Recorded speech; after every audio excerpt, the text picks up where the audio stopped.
السلام عليكم. كيف حالك محمد؟ الحمد كويس؟ طيب. صديق، أنا نفر فاعل خير. نعم. يعني الحين هذا بقالة قديم، هذا حي قديم. فيه أكيد هذا فيه نفر هرمة مسكين، عائلة مسكين، بابا موت، أيتام. هو سوي تسجيل هنا، كل شهر يجي أنت فلوس. أنت في عائلة هنا سوي تسجيل كل شهر يجي يعطي فلوس؟ فيه. بس يبغى عائلة مسكين فيه؟ أيوه. طيب خلينا نشوف.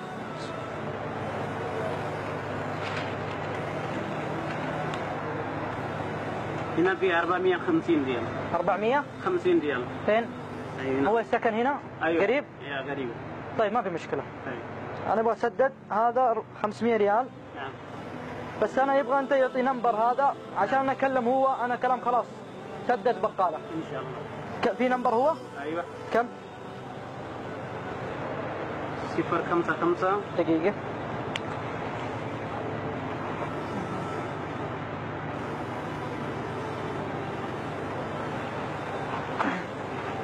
هو في كثير عائلة مسكين هنا؟ فين؟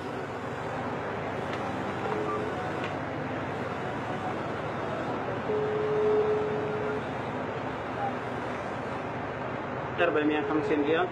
شكرا. ايوه. السلام عليكم. وعليكم السلام يا هلا. كيف حالك يا أختي؟ الحمد لله طيب الحمد لله والشكر. معز واحد من عيالك، فحنا جينا عند بقالة في الحي اللي أنتم ساكنين فيه، بقالة أظن أبو نواف. ايوه. فقالوا انكم تسجلون عندهم وكل اخر شهر تعطونهم، هل الكلام هذا صحيح؟ ايوه صحيح. طيب في فاعل خير الله يجزاكم خير جاء وسدد عنكم 450 الان.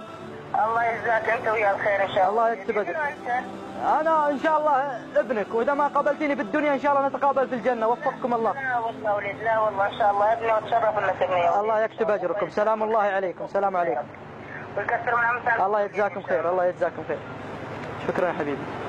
احبتي في الله، اخواني في الله، الان عندنا في الاحياء القديمه تروحون الان تلقون بقالات قديمه، عوائل ايتام مساكين ارامل حرمه مطلقه، اكيد يسجلون الان، تلقون مسجلين 450 500 تسددون عنهم. طبعا هذا الشيء اللي سويناه مو بنوريكم احنا تصدقنا، ولكن حب لاخيك المسلم كما تحب لنفسك، نوريكم هذه الفكره.